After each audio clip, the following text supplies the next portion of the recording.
भाताचे कोठार अशी ओळख असलेल्या रायगड जिल्ह्यात भात शेतीच्या लावणीला सुरुवात झाली आहे।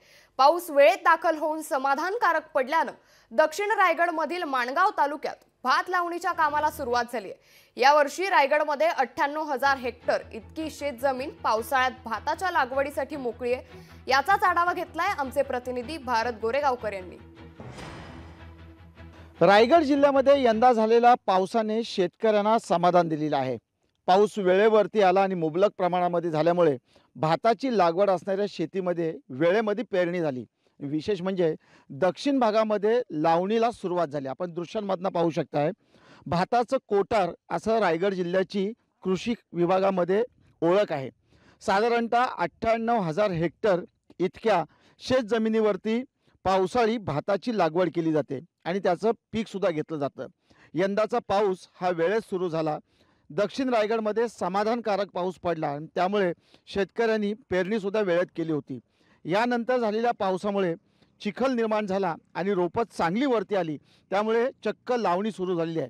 साधारणतः जूनच्या शेवटच्या आठवड्यात किंवा जुलै महिन्यामध्ये लावणीला सरासरी सुरुवात होते। मात्र यंदा पाऊस उत्तम प्रकारे झाल्यामुळे रायगड जिल्ह्यातील शेतकऱ्यांनी आता लावणीच्या कामाला वेग घेतलेला आहे। त्यामुळे एकूणच यंदाचा पाऊस हा शेतकऱ्यांना दिलासा देणारा आणि तितकाच समाधानकारक आहे। पावसाने अशीच कृपा ठेवली तर यंदा रायगडमधनं भाताचं विक्रमी पीक येईल असा अंदाज सुद्धा वर्तवण्यात येतोय। व्हिडिओ जर्नलिस्ट ओम गोरेगावकरसह भारत गोरेगावकर, लोकशाही मराठी, रायगड। पाऊस हा टायमात पडल्यामुळं या ठिकाणी भात शेत पेरणी केली आणि ताबडतोब पाऊस झाला। पाऊस झाला आणि ताबडतोब रोपं तयार झालीत आणि रोपं आमची समाधानकारक आहेत आणि त्याच्यामुळं आम्ही लवकरच लावायला लागलो।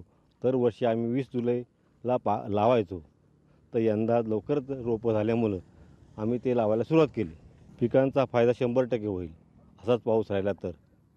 पाऊस असला तर आम्ही लावणी पण लवकर करू आणि ते आम्हाला बरं पडलं, लवकर आवडतं तशी रोपं होऊन तसं भाताचं पीक पण येईल अशी आमची देवाजवळ प्रार्थना आहे का पाऊस सतत चालू राहावा।